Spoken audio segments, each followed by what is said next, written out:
Primeiramente, eu gostaria de agradecer a participação dos executivos que estão conosco e, como reza o ditado, primeiro as damas, iremos começar com a Silmara Requena. Silmara é Head de Recursos Humanos na Siemens Energy Brasil, formada em Psicologia e Administração de Negócios, com ênfase em RH pela FGV, com MBA em RH pela USP, Empreendedorismo pela Babson, Colégio de Especialização em Gestão e Estratégia de Pessoas pela INSEAD. Boa tarde, Silmara, seja bem-vinda. Está conosco também Guilherme Cavalieri, que é presidente da Associação Brasileira de Recursos Humanos de São Paulo e superintendente de RH na C. Camargo Cancer Center. Sua formação é Administração, Marketing e Negócios pela FGV e MBA em Estratégia pela USP. Guilherme, seja bem-vindo ao nosso meio. Obrigado, Tony. Pedro Martins, CEO das empresas PM Hub, é Dean na Euroamerica Business School, que é parceira do Mackenzie, também é membro do Conselho Supremo da Academia Global de Finanças e Gestão, membro honorário do Conselho Internacional de Certificação de Consultores de Gestão. Boa tarde, Pedro, seja bem-vindo. Boa tarde a todos, muito obrigado. Estaria conosco no dia de hoje também Marcelo Arantes Carvalho, conforme a divulgação preliminar, que é o vice-presidente de gestão de pessoas da Braskem. Mas por motivos aí de força maior, ele não conseguiu estar conosco. Mandamos aí um forte abraço ao Marcelo e outras ocasiões estaremos aí promovendo outros bate-papos. Forte abraço, Marcelo. Eu sou o Tony Geraldo Carneiro. Atualmente ocupo o cargo de superintendente de recursos humanos, gestão de pessoas e serviços do Mackenzie, e serei o moderador do nosso encontro. Por oportuno, eu quero agradecer também o grande número de inscritos ao nosso webinar, ao público que está participando ao vivo conosco agora. O tema que nós escolhemos para debater é as organizações e a gestão de pessoas pós-pandemia. Até a título de introdução e provocação, eu estive raciocinando e refletindo um pouco. E, sem sombra de dúvidas, é um desafio tremendo discutir qualquer tema pós-pandemia. Até mesmo porque, na prática, nós não sabemos até onde essa pandemia vai chegar, quais serão as consequências efetivas dessa pandemia, porque nós estamos vivendo a pandemia exatamente nesse momento. Para muitos, nós estamos no olho do furacão da pandemia. O que nós temos de concreto nesse momento é que estamos vivendo uma tragédia sem precedentes, em linhas gerais.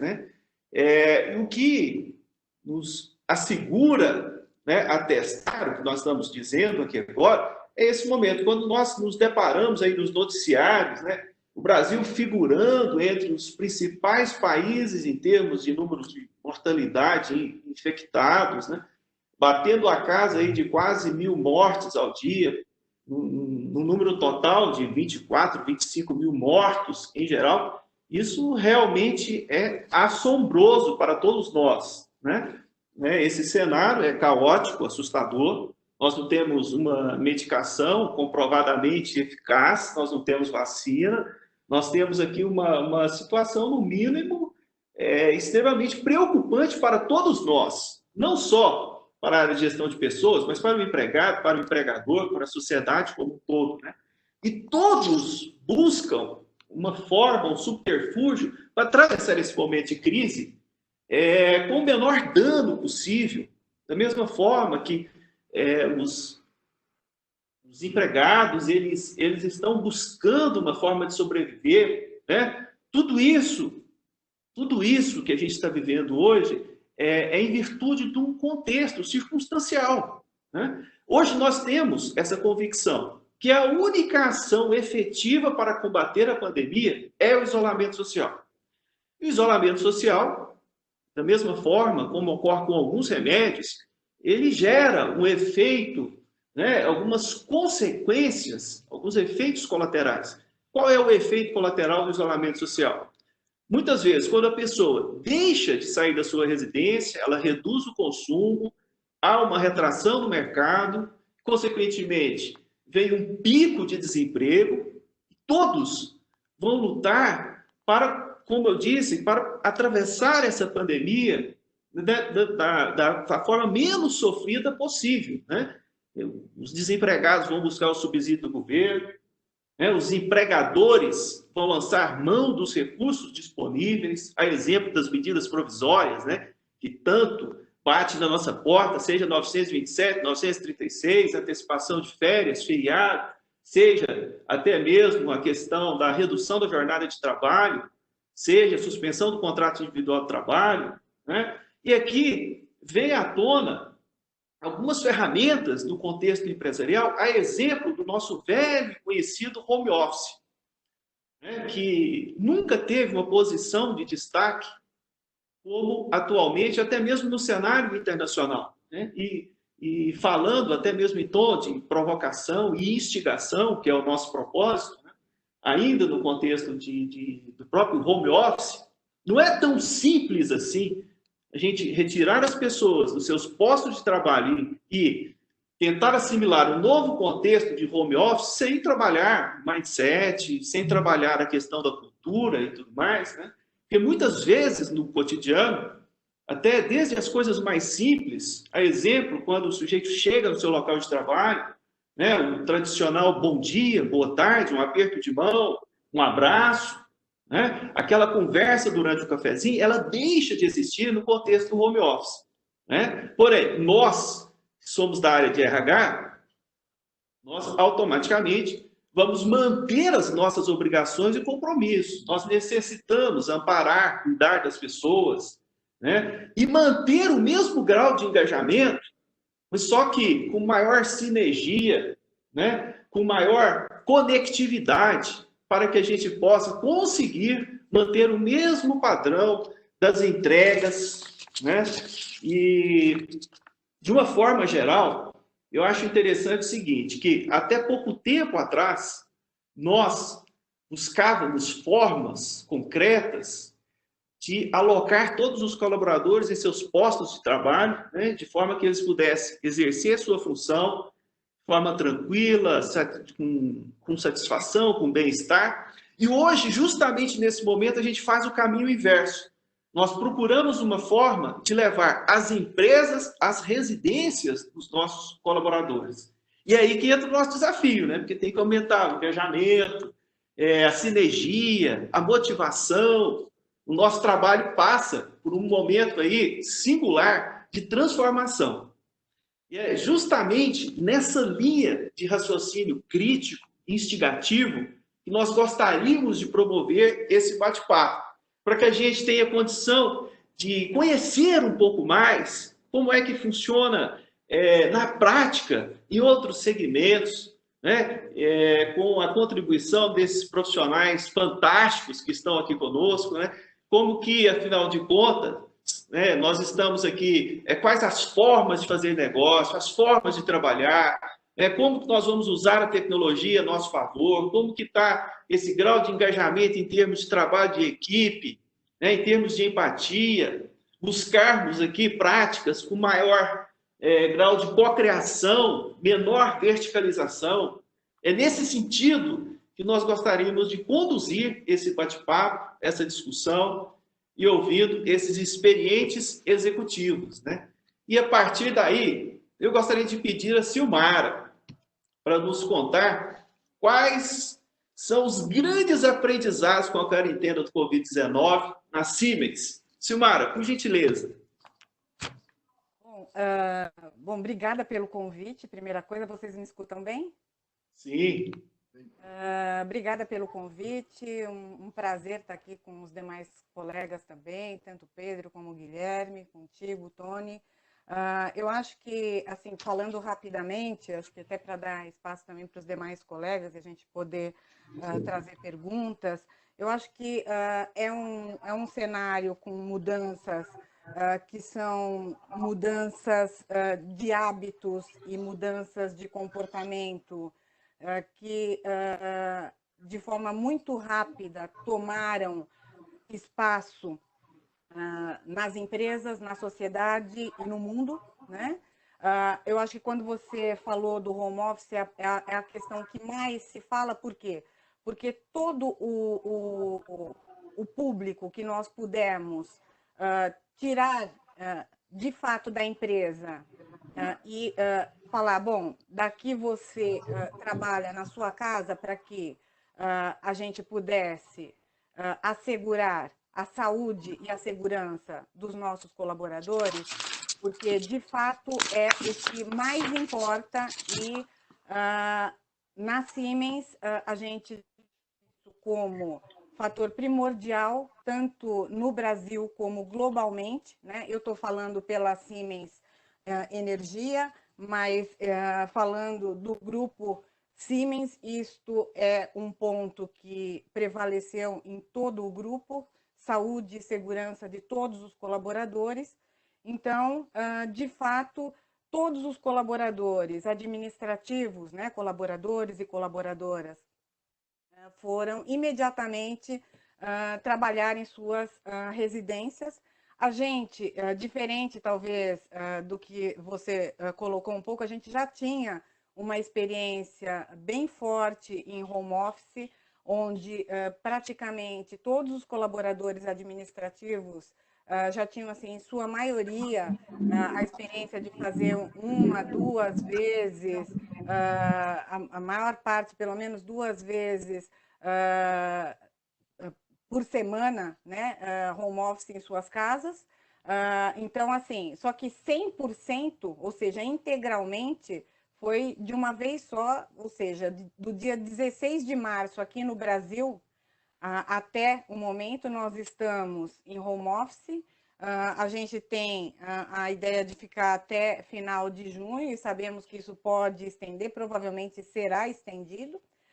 Nós temos 40% do nosso pessoal de operação fabril atuando com todo o protocolo de segurança e saúde rodando, ou seja, tudo aquilo que também em países latinos não é tanto a nossa cultura de prevenção, né? Ou seja, a gente não tem tão forte essa coisa da prevenção. Num processo desse de Covid, a gente tem um nível de prevenção altíssimo, ou seja, a questão da lavagem das mãos, a questão do álcool, a questão em toda parte, ou seja, refeitório, quer dizer, você não senta ao lado do outro, tudo foi alterado, absolutamente tudo, todas as nossas práticas foram alteradas do dia para a noite.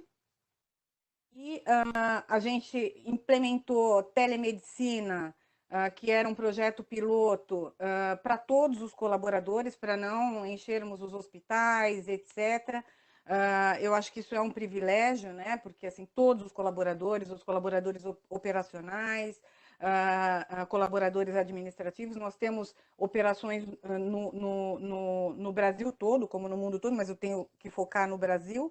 E cada estado a gente sabe que está numa situação diferente, cada estado a gente tem uma operação também diferente. A gente teve que manter 40% porque a gente tem operações essenciais para que hospitais também funcionem, para que aquelas operações que no Brasil e que a sociedade precisa continuar funcionando, tem que se manter. Então, assim, o aprendizado é que, de fato, nós, brasileiros, temos que ter uma ideia diferente, uma autoestima muito melhor do que talvez a gente tenha. Eu acho que todos aqueles que estão numa situação ainda, acho que estudando, ou acho que a gente estuda a vida inteira, né? Porque eu acho que isso que é importante para a gente, mas assim, como universitário, eu acho que a gente tem que saber o quanto a gente tem que ter uma autoestima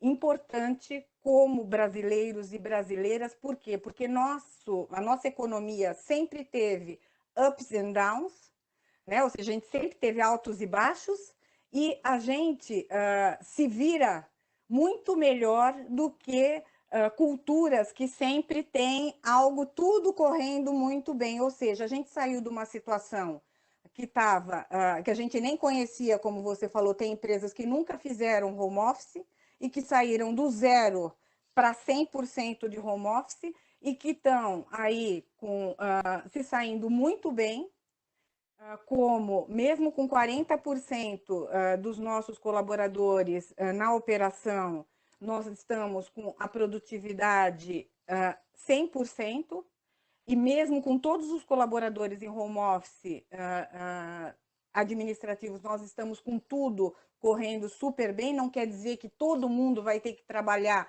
100% home office, porque isso não quer dizer, isso mas quer dizer que a gente pode trabalhar com mais pessoas ainda em home office, mas quer dizer que a gente pode ter, sim, uma autoestima também como brasileiros muito melhor nesse sentido, que a nossa capacidade é muito melhor para uma série de coisas, e a gente tem que cuidar da prevenção muito mais do que a gente cuidava. Isso excelente, Silmara, excelente.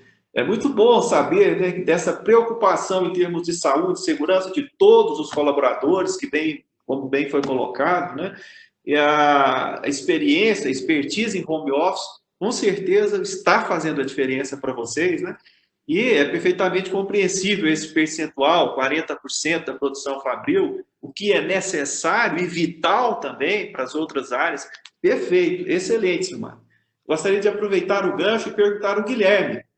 Na Associação Brasileira de Recursos Humanos de São Paulo e no AC Camargo, quais os aprendizados seriam possíveis compartilhar conosco, Guilherme? Obrigado, Tony. Mais uma vez, boa tarde, Silmara, Pedro e todos os que estão acompanhando. Prazer estar com vocês aqui.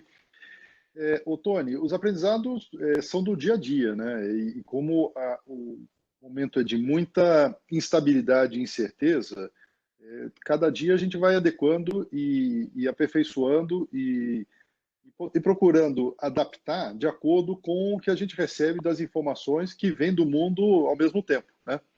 Então, claro que a gente tem talvez alguma vantagem de estar um pouquinho atrás de alguns países que avançaram, mas é muito pouco tempo, né? Estamos falando de pouco, talvez menos de um mês, né? Do ponto de vista de distância. Então, aqui, tanto a BRH quanto a Secamago, do ponto de vista de negócio, procurando adaptar, são características muito distintas. No caso da BRH, 100% é um time pequeno, são 10 pessoas, mas 100% do time trabalhando em home office. E claro, o desafio lá é lidar com a crise, né? A crise econômica, né? Porque, assim como todas as instituições e associações, também lá fomos bastante impactados, né? Aqui no AC Camargo, o desafio é distinto, né? Nós não paramos, né? É uma instituição, somos um cancer center, né? E o paciente de câncer não pode deixar ou interromper o seu tratamento, né? Ou não pode iniciar um tratamento desde que diagnosticado como um paciente oncológico. Então, o grande desafio aqui e aprendizado foi de adaptar muito rapidamente, criar o que a Silmara comentou também nas fábricas, né? Criar o fluxo protegido, né? No nosso caso, é o fluxo oncológico protegido, né? Para que os pacientes tenham toda a segurança ao chegarem aqui para uma cirurgia, tenham a total confiança de que eles não terão qualquer problema de contaminação. Então, o fluxo foi criado e áreas absolutamente específicas para os pacientes cirúrgicos. Por outro lado, nós também temos e tivemos e temos aqui pacientes oncológicos COVID positivo, né? Então, sim, esses pacientes têm que estar numa área devidamente protegida e todo o entorno, né? Os novos, a capacitação dos colaboradores para tratarem com esses, tanto o que está positivo quanto com quem não está positivo, tiveram que ser revistos, né? Então, eu acho que do ponto de vista operacional, esses são os principais aprendizados. Do ponto de vista das áreas de suporte, né, e das demais práticas, o que a gente viu, que é muito interessante, uma dinâmica de comunicação está absolutamente diferente do que a gente tinha, absolutamente diferente. As reuniões que a gente tinha dificuldade de serem pontuais passaram a ser absolutamente pontuais, muito mais objetivas e produtivas. O número de reuniões que são possíveis de serem realizadas cresceu muito, então a demanda também cresceu, o número de horas e a demanda de trabalho também cresceu bastante, né? As reuniões foram alteradas, Tony, Pedro e Silmar, em todos os aspectos, né? Não só do ponto de vista da frequência, mas como a dinâmica que se estabeleceu na reunião em todos os níveis, reuniões de conselho, reunião com o corpo clínico, com os médicos, com as áreas administrativas, né? Diferente do caso da Silmara, nós não tínhamos a política de home office, mas a gente tem hoje 400 pessoas trabalhando em home office, pessoal administrativo, né? O pessoal assistencial segue a vida normal, né? E o impacto para o restante da instituição foi enorme, né? Hoje, por exemplo, nós temos uma área de ensino muito significativa aqui, com residência médica, cursos de pós-graduação, etc. Hoje é 100%, com exceção dos médicos que têm que atuar lá de frente, mas todo o restante é todo feito virtual, né? Implantamos a telemedicina, né, e a telemedicina aqui como área assistencial. Agradeço até, Silmara, o fato de vocês terem implantado a telemedicina na Siemens, porque isso, de fato, tira uma pressão das áreas hospitalares, isso é importantíssimo, né? Por isso sempre tem essa preocupação de evitar que as pessoas, nesse momento, vão ao hospital desnecessariamente, né? Aqui no nosso caso é diferente, porque é a nossa atividade, né? Prestar o serviço de telemedicina. Então, não tínhamos, tinha um projeto muito preliminar e rapidamente, através dessa pandemia, a gente conseguiu acelerar muito rapidamente. Consequentemente, para terminar e passar para o Pedro, nós fizemos, já começando a pensar no pós-pandemia, estamos começando a olhar escritórios, verificar como é que, de fato, o que tem uma home office traz uma dinâmica diferente. Muito provavelmente a gente vai transformar o que a gente chamou de trabalho emergencial, trabalho remoto emergencial, porque nós não tínhamos política de home office. Aí sim criar uma política de home office e aí, consequentemente, a adequação do espaço físico, né? A ocupação dos escritórios, que vai ser remodelada com certeza, não só para dar segurança para as pessoas que estão fisicamente no escritório, mas também para reduzir a ocupação, né? Nós vamos poder necessitar de muito menos área aqui no escritório. E agora, o que a gente tem feito já, porque nós ficamos durante muito tempo, uma coisa que a gente aprendeu agora de 2 semanas para cá. Durante muito tempo, os 2 primeiros meses, mês e meio, 2 primeiros meses da pandemia, nós ficamos 100% consumidos para a gestão da crise. E eu me dei conta outro dia, Tony, quando alguém me perguntou assim, Guilherme, me fala um pouquinho quais são as prioridades aí do AC Camargo e do RH. Eu demorei uns 2 anos para cair a ficha, porque nós estamos tão conectados com as questões do dia a dia que esquecemos do futuro. Então, essa questão de estabelecer o que a gente está chamando aí na falta de um nome melhor, né? A gente está chamando também do novo normal, mas um grupo para começar a pensar no futuro e deixar esse novo futuro, né? Que é diferente do que a gente tinha planejado alguns meses atrás. Mas, assim, só para uma intervenção inicial, depois a gente pode detalhar um pouco mais esse Com certeza. Fantástico, Guilherme.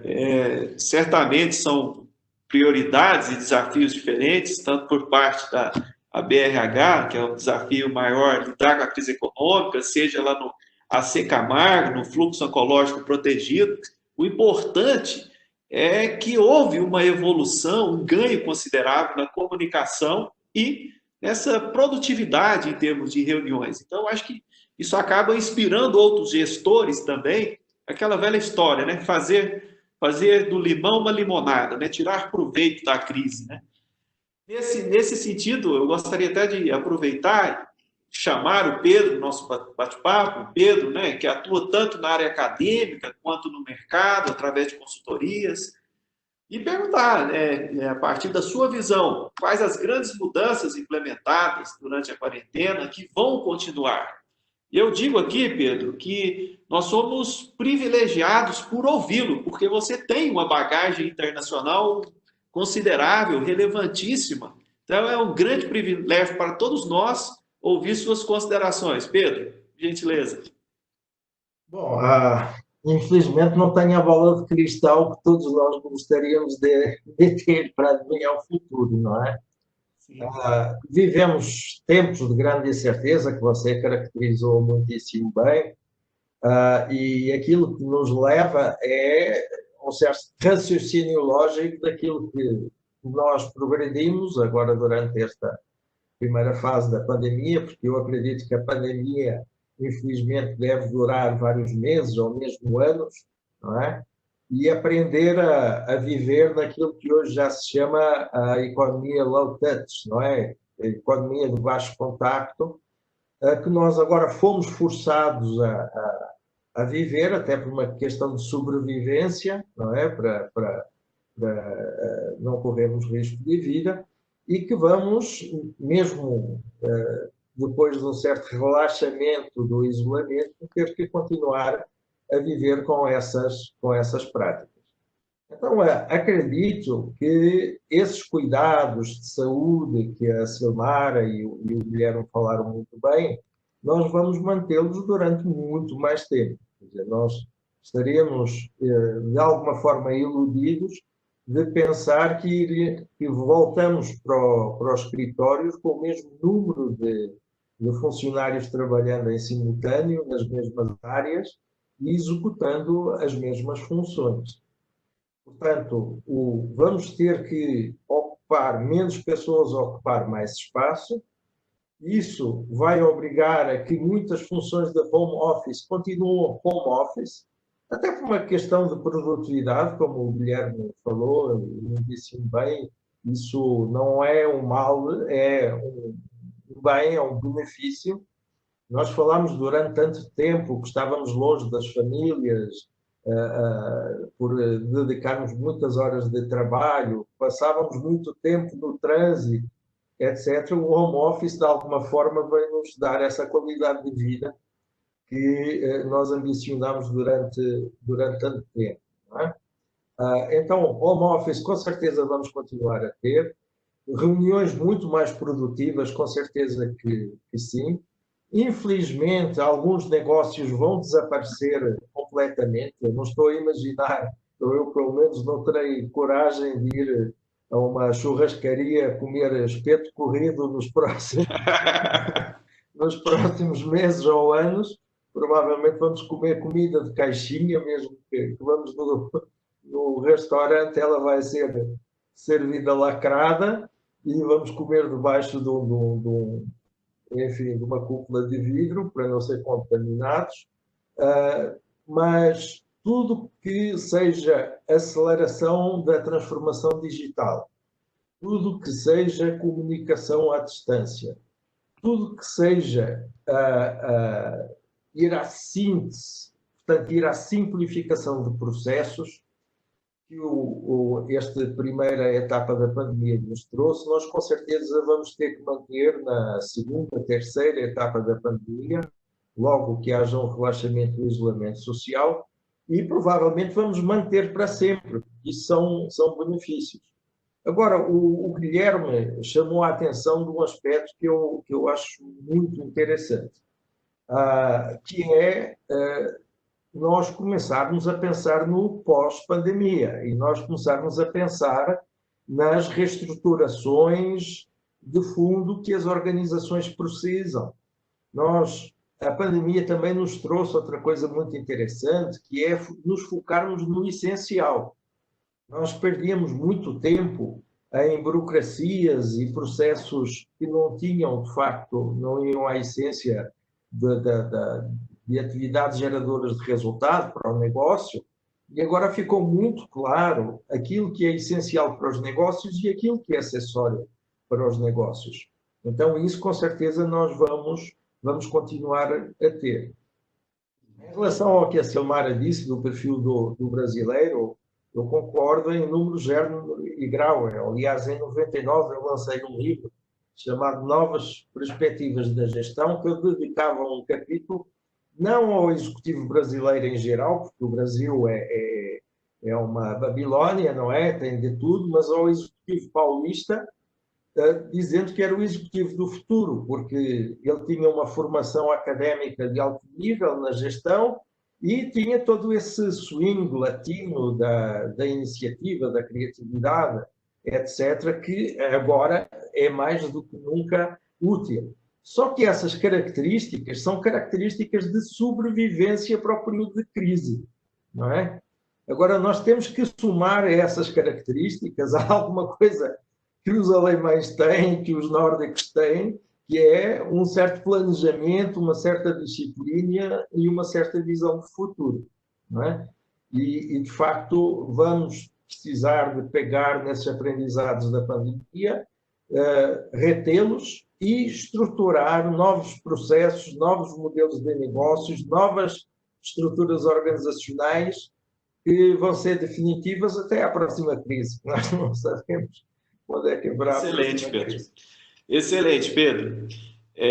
Com relação ao primeiro tópico, no início da sua resposta, eu vou confessar para você, eu vou torcer para que você esteja completamente equivocado, viu? Porque você disse que a Também. pandemia vai demorar bastante, viu? Eu estou torcendo para que seja um erro gritante da sua parte. Eu Mas gostaria. as demais considerações aí, eu particularmente concordo em gênero, número e grau, né? As pessoas ocupando menos espaço, home office, reuniões produtivas, transferência digital, comunicação à distância e tal. Eu até aproveito, já que você citou o nome da Silmara, eu chamo novamente a Silmara para que ela possa dizer se de fato a Siemens está pensando dessa mesma forma, né? E quais as grandes mudanças implementadas que você imagina que vão continuar, né? Então, Silmara, colabora conosco aí um pouquinho. Olha, como o Guilherme e o Pedro comentaram, eu achei bem interessante quando o Guilherme comentou, né, que de repente ele se conectou com, bom, e aí, como é que fica o futuro? O nosso CEO, presidente, que é o André Clark, ele já em março, lá atrás, no final de março, ele falando comigo, ele falou, Silmara, a gente já precisa começar a pensar no futuro. Então, vamos começar a pensar para frente, nós temos que pensar como é que fica tudo isso, e eu já estou pensando em presente e futuro desde então, porque eu acho que a gente começou a ter que, como foi dito, né? Eu acho que a gente não teve que trocar um pneu de um automóvel, a gente teve que trocar os 4 pneus com o carro em movimento. Foi uma coisa meio que absurda, porque praticamente foram todas as práticas alteradas para que a gente pudesse fazer um depara. E realmente resguardar a saúde de todos e todas. E eu acho que assim, a gente está pensando em tudo isso e revendo tudo isso. É lógico que tem muita coisa que eu acho que tanto você, como o Guilherme, como o Pedro comentaram, tem coisas que a gente não tem como antecipar totalmente, porque são muito dinâmicas e está mudando todo dia, a gente não tem como antever. Mas tem coisas que dá para a gente, de fato, perceber que tem uma tendência. Algumas coisas a gente até pode virar e falar, olha, tem coisas que se anteciparam. Então, quando a gente vira e fala assim, olha, telemedicina, né? Telemedicina era uma coisa que a gente já vinha trabalhando e se antecipou, seja por regulação, né? Ou seja, a gente também tem algumas coisas que esse cenário disruptivo também adiantou alguma coisa por parte de legislação, por parte, né, de uma maneira geral, algumas coisas também caminharam mais rapidamente e as pessoas também começaram a enxergar pela experiência que a coisa não é tão problemática assim.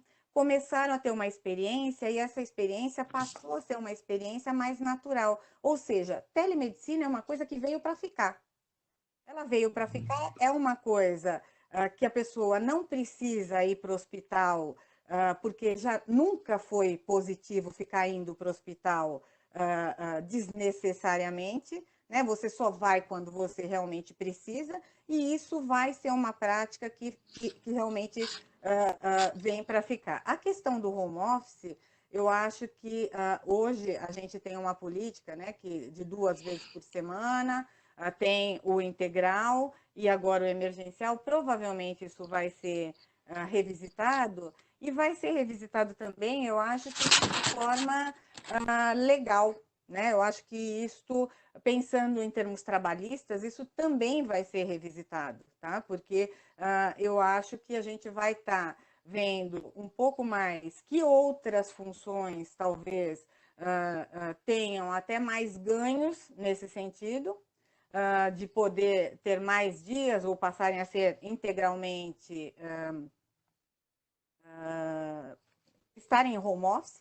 A gente vai ter que rever pacotes de benefícios, porque hoje, nesse sentido, você vê que as necessidades dos colaboradores, em termos de benefícios, ela muda completamente, né? Porque não vai poder ficar com tudo que tinha, mas também muda porque as coisas são diferentes, até no sentido de vale alimentação. Quer dizer, o vale alimentação talvez vai ter que ser um pouco diferente no que era. Tem que ver de uma maneira geral. A gente tem uma política hoje para home office bem interessante, que é bem competitiva, mas mesmo assim acho que ela pode ser adaptada. Hoje a gente está trabalhando num app que até para garantir distanciamento por um período, enquanto a gente não sabe exatamente como é que vai ficar todo esse processo, é quase como se fosse para todo mundo que está nos ouvindo ter uma ideia, e eu acho que isso, eu não sei como é que vão ficar nas universidades também, etc., mas, por exemplo, se a gente tem áreas que precisam ter pessoas presencialmente na empresa, é como se a gente tivesse, um avião, e a gente imaginasse nesse avião todas as poltronas. Na hora que você imagina as poltronas, você imagina o seguinte, as pessoas ocupando as poltronas. Na hora que termina a ocupação das poltronas, significa que a gente já não tem mais uma ocupação que possa ser viável, porque você não tem mais a garantia do protocolo de segurança e saúde que possa ser cumprido. Então, isso é uma coisa que a gente está trabalhando agora, já tem praticamente, isso já está quase que em vias de, a gente já tinha algo mais incipiente já para poder fazer uma parte de admissão, e a gente continuou com alguns casos, a gente não teve nenhum desligamento por Covid até hoje, a gente não sabe ainda o impacto disso tudo econômico, não sabemos se a gente ainda vai ter um impacto mais crítico mais adiante, mas, porque a gente sabe que isso está pegando todo mundo, mas eu acho que, assim, no geral, né, por mais desempregos que a gente tenha, por mais... Porque a gente está numa situação ainda privilegiada, porque nós temos no país, no nosso país, nós temos muita coisa que realmente é preocupante. Eu não sei o quanto essa mudança vai ser de cunho estrutural ou conjuntural, mas, de fato, quando a gente fala de um perfil de profissionais que tem que ter muito mais aquele perfil para um business to society, ou seja, as pessoas estarem interessadas em trabalhar também para algo que faça algo de importante para a sociedade, que tenha uma causa, que combine com o seu propósito, né? Que realmente tenha a ver com o meio ambiente, que entenda tudo isto como algo positivo, que tenha ações humanitárias como algo positivo. Isso, se tudo isto desse processo de Covid, de fato, for uma mudança realmente importante, profunda, e ficar algo maior, a gente vai perceber que também vai ficar para as empresas, para as universidades e para o país. Tá?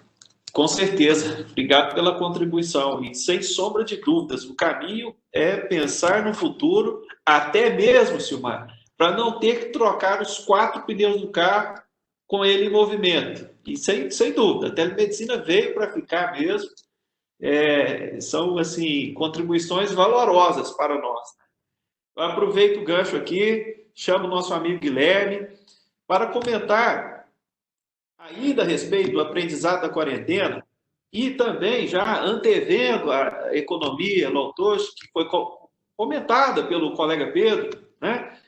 E, na sua opinião, quais serão essas mudanças mais profundas a serem implementadas, considerando esse aprendizado da quarentena, bem como essa nova onda de economia, baixo grau de envolvimento pessoal e maior tecnicidade, tecnologia envolvida? Guilherme. Ô, Tony, o Pedro lembrou bem exatamente essa questão aí da transformação digital, né? A gente já vinha uma mudança muito profunda nas relações de trabalho por ocasião da transformação digital. E, ao mesmo tempo, vem uma outra onda, né, quase que simultânea, que é essa questão do Covid, que altera de uma maneira ainda mais significativa, né? Outro dia, esse final de semana, ouvindo um consultor, César Souza, ele comentou um tema interessantíssimo. Ele falou que é impressionante como as empresas que eram disruptoras, e ele deu 2 exemplos, Uber e Airbnb, estão sendo totalmente disruptadas nesse momento, né? Então, é incrível, né? Como empresas que se destacavam, puxa, novíssima economia, e hoje olha a situação do Airbnb, né? Que loucura! Quem imaginava isso há 4 meses atrás, né? Que o Airbnb estaria numa situação como essa. Mesmo o Uber, né? A mobilidade urbana está super reduzida, né? Então há um impacto muito grande também. Então, quando a gente fala um pouco do tal do novo normal, né? Que já está meio batido, eu li uma matéria esses dias de um cara que é ligado à área da saúde. Ele chama Jason Wolf. É um cara que trata um pouco na área de experiência do paciente, e ele diz que, falou, não é novo normal, não, é a nova existência, né? É tão impactante, é uma nova existência, né, que a gente terá a partir já estamos tendo e continuaremos tendo, né? Uma colega outro dia falou assim, vocês se lembram quando, pouco depois do ataque das Torres Gêmeas, onde passaram a ter todas aquelas restrições de viagem internacional, uso de líquido, etc., e no começo foi uma loucura, né? Puxa, mas não pode colocar líquido na bagagem, etc. Hoje em dia virou uma coisa já corriqueira, né? Talvez essa situação que a gente tem de maiores práticas de higiene, né, de todos os cuidados, talvez daqui a alguns meses seja absolutamente incorporado aos nossos hábitos de consumo, o que vai fazer com que seja de fato uma nova existência, né? Agora, é muito ruim, e o Pedro lembrou bem essa questão do low touch, porque isso para a gente que é latino, é muito ruim, né? A gente é tão gostoso chegar, dar um abraço, né? E ter essa questão do contato, para a gente é uma coisa importante, né? E eu vejo assim, no ambiente de trabalho, né? Eu vou visitar os meus sogros e fico né, com máscara, distante, etc. Já 2 meses que não consigo chegar próximo da minha mãe, né? Porque já tem 90 e poucos anos. Então, isso é muito ruim para a gente, né? Enquanto brasileiros, enquanto latinos. Agora, a gente vai ter que se acostumar até que haja, de fato, a solução é a vacina, né? E, de fato, que seja aprovada aí como algo de controle total da pandemia. A gente espera que a ciência nos ajude muito rapidamente a chegar lá. Coisas que vieram para ficar, não tenho dúvida, essa história eu já havia comentado, mas só para reforçar essa questão do home office, eu acho que com um novo conceito, eu acho que, de fato, isso traz impactos muito significativos no ambiente de trabalho, né? Essa questão que já vinha sendo questionado, né, Pedro lembra bem, do modelo aí de transformação digital, né, com os squads, com times com mais autonomia, né? Mas agora, com a questão da distância, o comando e controle não existe mais, né? Você não consegue nem saber onde está o teu funcionário, né? Então, acho que assim, isso estabelece uma nova dinâmica de poder dentro das empresas, uma nova dinâmica de relacionamento entre as pessoas, e são temas que estão tocando profundamente a cultura das empresas, né?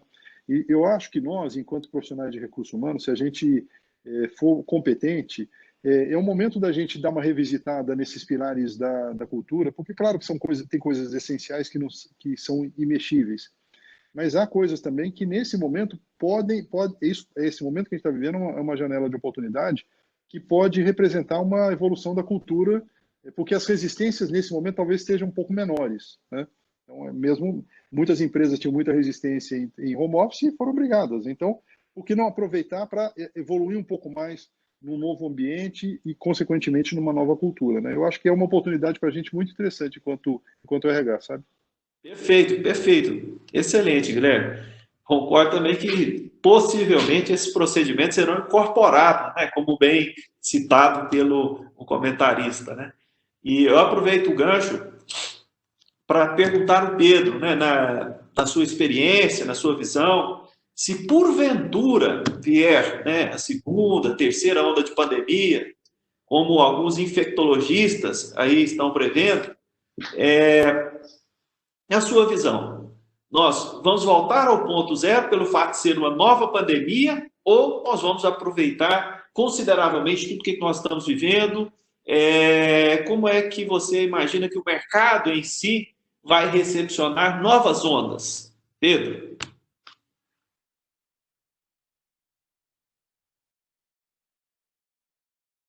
Epidemiologistas e das grandes epidemias anteriores, nomeadamente a gripe espanhola, que a probabilidade de uma segunda e terceira onda não é de descartar. Agora, também acredito que nós estamos aprendendo muito com esta primeira onda. Então, mesmo que essa segunda onda seja mais violenta do ponto de vista sanitário, como foi a da gripe espanhola, nós, com toda a certeza, estamos muito mais bem armados para essa segunda vaga do que estávamos para a primeira. Então, acredito, de facto, que esses aprendizados vamos levar daqui para a frente. Agora, o que eu acho muito importante é nós não esperarmos pela segunda onda para começarmos a fazer a reformulação estrutural das organizações. Pegando até na deixa do Guilherme, de agora haver uma maior flexibilidade e aceitação à mudança, as empresas deviam começar imediatamente a reestruturar as suas organizações em torno do essencial, a reestruturar os seus processos de trabalho, também no conceito Agile ou outro, mas indo àquilo que é o essencial, e preparar os modelos de liderança e os modelos de gestão de pessoas para essa nova economia que vem aí, porque acredito que nada será como foi até agora. Nós estamos, de facto, na grande disrupção do nosso século e das nossas vidas. Quer dizer, nós não fomos formatados para tanta mudança em tão pouco tempo. E não vamos ser pegos de calça curta para a próxima pandemia. Temos que começar imediatamente nas reestruturações de natureza estrutural e não apenas conjuntural. Estou um pouquinho preocupado com relação à questão do horário, porque o tema é tão bom, tão gostoso, tão instigante, que eu acho que o nosso bate-papo deveria se estender por várias horas, mas infelizmente a programação nos engessa. Vamos tentar agora ser mais objetivos nas respostas, até mesmo para a gente tentar cumprir o nosso cronograma, né? Então, eu aproveito o gancho e pergunto a Silmara, na mesma linha, se porventura tivermos uma nova pandemia, né? Como você, leia-se, Siemens, né? Entrarão nessa nova pandemia, né? Você acredita que superada essa pandemia atual pode vir o que vier e a sua estrutura organizacional estará mais capacitada, mais resiliente? Eu acho que seria interessante compartilhar conosco a percepção. Silmara. Bom, eu acredito que sim, né? Eu acho que a gente já tem aprendido. Espero que também toda essa questão de testes, espero que venha uma solução mais rápida, porque eu acho que também tem uma questão de imunidade, tem uma série de coisas, a gente também aprende muito, nós somos uma multinacional, a gente tem aprendido muito com os colegas dos outros países que também já passaram por situações outras, a gente tem que tomar cuidado, né? Porque a Itália, que teve numa situação tão crítica, tudo também está numa situação agora onde eles estão numa situação de saindo do processo, a gente não pode se comparar, mas assim, eu acho que ninguém pode ficar nunca com o copo cheio, a gente sempre tem que estar aprendendo, mas a gente tem que aprender o tempo inteiro e usar o que está sendo aprendido. Então, eu acho que se tiver acontecendo e acontecer mais algumas coisas, a gente tem que estar usando todo esse aprendizado, tem que estar melhor. Eu acho que o mundo vai estar melhor, acho que todo mundo vai estar aprendendo, acho que é um processo, não de um, mas é um processo de todos. Então, eu, de fato, acho que todo mundo, a liderança, de uma maneira geral, e os perfis vão ter que estar mais confiantes e entendendo que cada uma das pessoas são cada vez mais responsáveis pelos seus atos e que cada um depende do ato de cada um para que o outro possa sobreviver e possa viver, né? Porque nós estamos falando de vidas. Então, acho que é Perfeito, isso, Silmar. confiança. Perfeito. Guilherme, por força do nosso debate, e até mesmo pela constatação de vários empresários, né, chegamos à conclusão que está deixando de existir espaço para aquele perfil, para aquele colaborador que tem aquele lema: eu faço somente o que me pedem. Ou senão, ele alega assim: não está no meu job description. A gente percebe que não está tendo mais espaço para esse perfil, está tendo uma mudança radical, né? E você acha que isso já está ocorrendo e que qual é o efeito da pandemia frente a esse perfil? Nós estamos assim customizando durante a pandemia. Isso vai ter um reflexo direto, até mesmo na BRH. Como é que isso está sendo tratado? O perfil da contratação nesse novo momento que nós estamos vivendo. Tony, sim, acredito que esse processo do job description rígido, restrito, que se tinha no passado, já vinha se alterando já há alguns anos, né? De novo, muito impactado por toda essa questão da tecnologia e tudo que estava sendo demandado, né? As pessoas estavam trabalhando já muito mais em atividades multidisciplinares, grupos multifuncionais, né? Trabalhando para buscar soluções rápidas para o mercado. Então, acho que esse processo já vinha nesse curso. Claro que a pandemia trouxe, para mim, uma outra variável que eu acho muito interessante ser colocado, que tem a ver com a questão de pessoas, que é a questão da liderança situacional, que também era uma coisa que a gente já tinha visto no passado, que, né, no modelo de transformação digital, né? Mas a gente hoje tem exemplos claríssimos da mudança do líder, do perfil de quem é o líder, dependendo da situação. Vou dar 2 exemplos que a gente está vivendo aqui. Nesse momento, nesse novo contexto da pandemia, um líder absolutamente fundamental aqui no AC Camargo é o infectologista.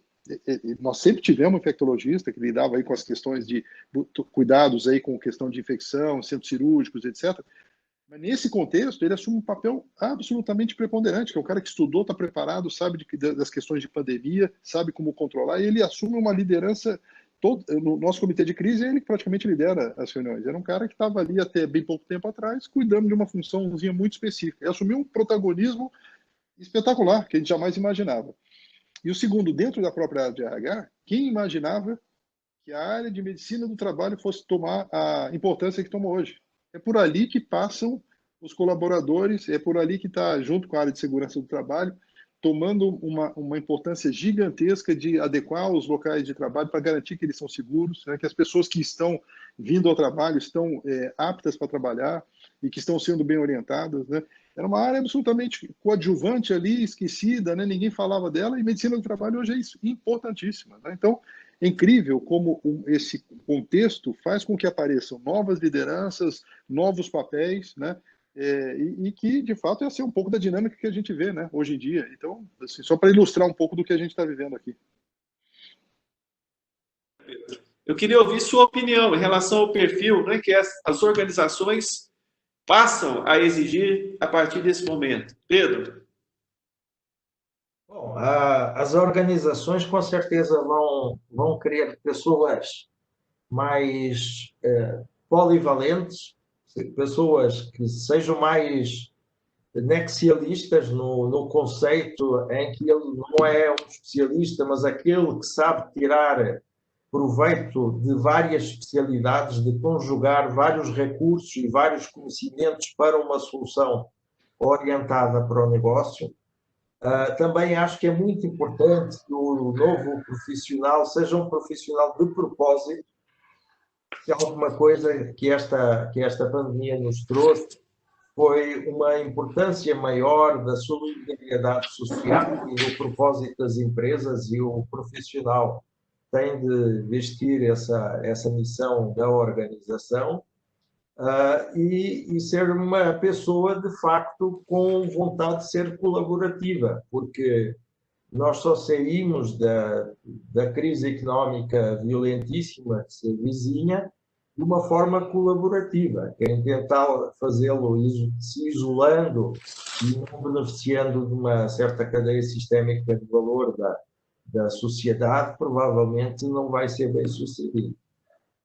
Perfeito, perfeito, Pedro. Nós temos aqui uma pergunta que o público possivelmente queira ouvir de vocês, né, com relação ao otimismo, né, em relação à sociedade e economia pós-pandemia. Vocês estão otimistas e por quais os motivos desse otimismo, se for o caso, né?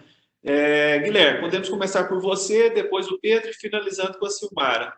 Se a gente for conseguir ser mais sucinto, vai nos ajudar muito em virtude do tempo que já está estourando. Tá bom, não, você sim, Tony.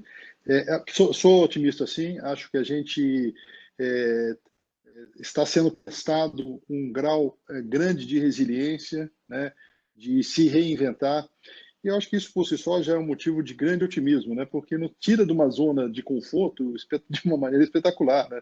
Então, eu acho que sim, acho que nós vamos precisar de muita competência, porque a crise, não só de saúde, social e também econômica, é grande, será grande, mas, como você mesmo lembrou, Pedro lembrou também, Silmara mencionou, a gente já viveu no passado outras crises, fomos capazes de superar, e essa não nos vencerá, eu tenho certeza absoluta, porque nós, enquanto brasileiros, né, somos muito resilientes, isso faz parte da nossa cultura, vivemos tantos planos econômicos, situações difíceis, essa é sem dúvida maior do que as outras, mas a gente, com a nossa criatividade, persistência e competência, a gente supera essa crise com certeza, viu, Tony? Na sequência. Bom, Tony, Sim. você fez a pergunta perigosamente a um português. Você conhece Portugal, estudou em Coimbra, sabe que os portugueses são fadistas por natureza, não é? Eu agora estava aqui chorando e não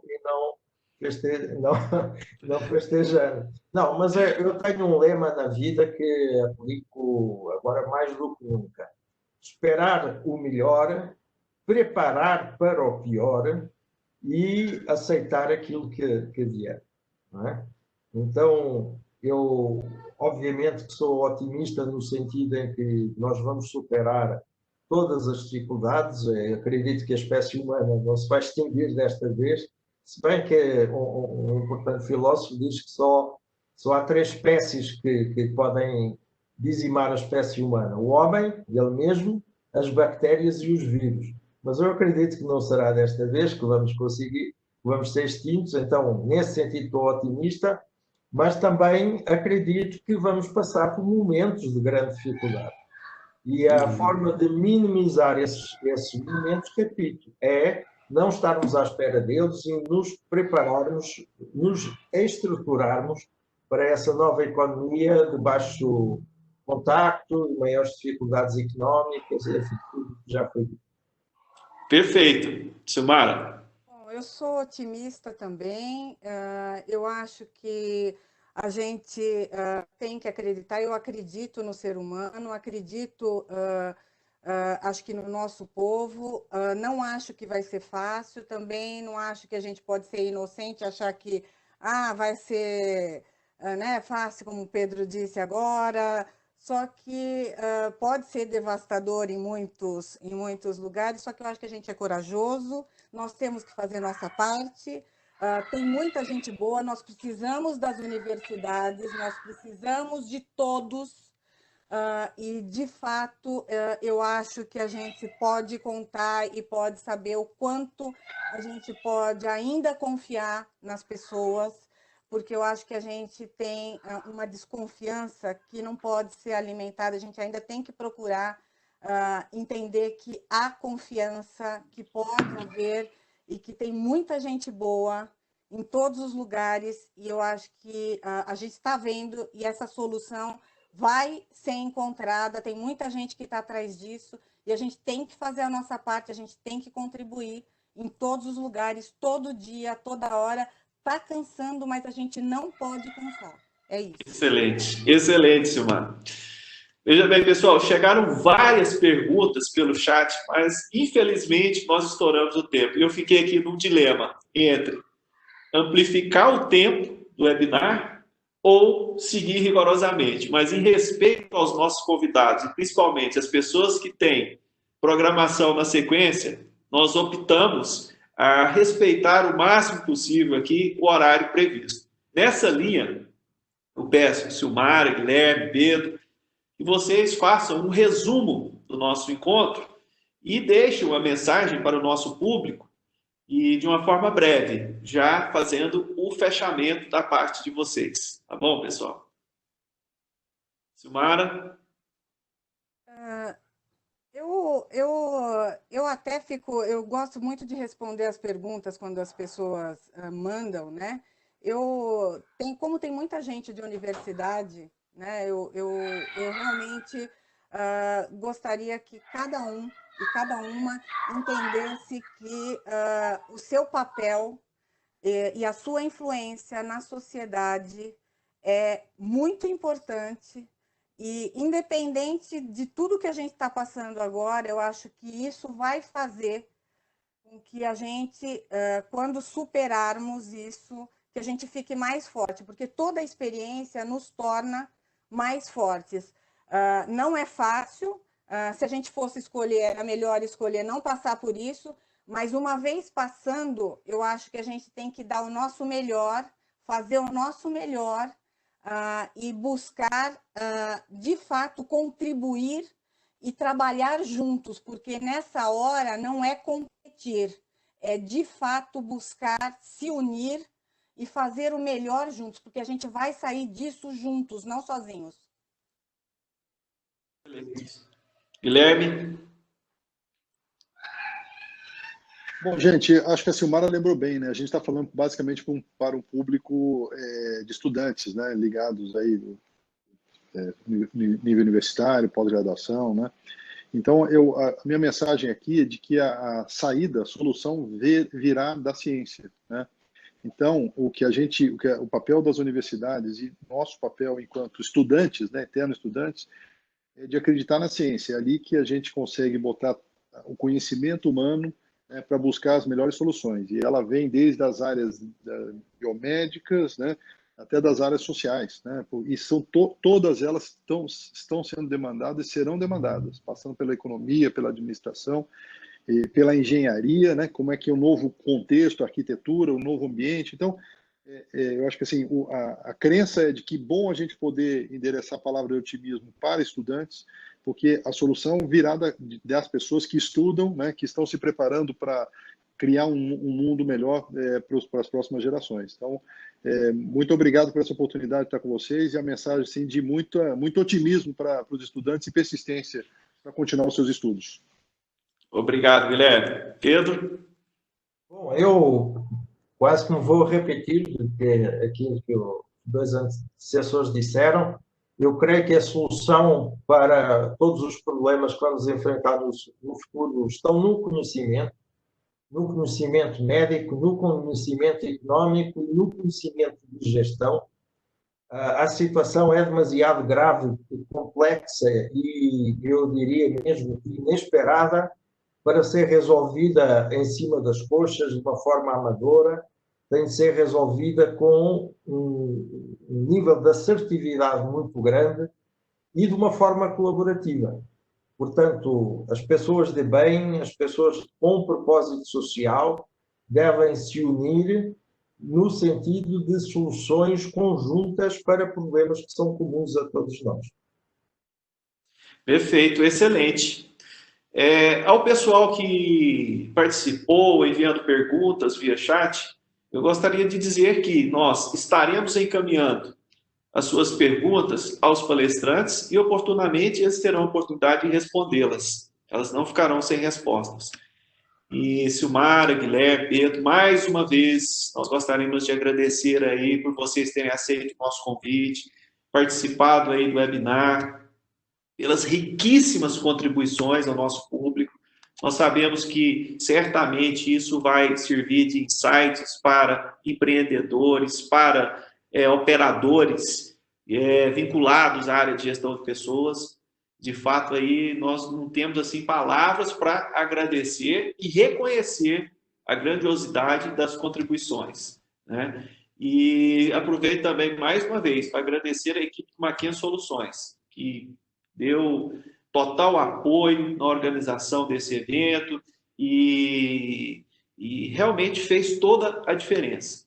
Em breve nós estaremos aqui com novos encontros e certamente mantendo o padrão de excelência, né? E certamente será muito bom contar com todos vocês que participaram, que separaram um prazo para assistir, para interagir conosco. Então, agradeço aí de coração, despeço aí com um forte abraço e desejo a todos aí, fiquem firmes, com muita fé, com muita persistência, tudo isso vai passar e em breve isso vai ficar apenas na lembrança. E tomara que o Pedro esteja errado e passe bem logo essa pandemia. Tá bom, pessoal? Forte abraço para todos e muito obrigado aí.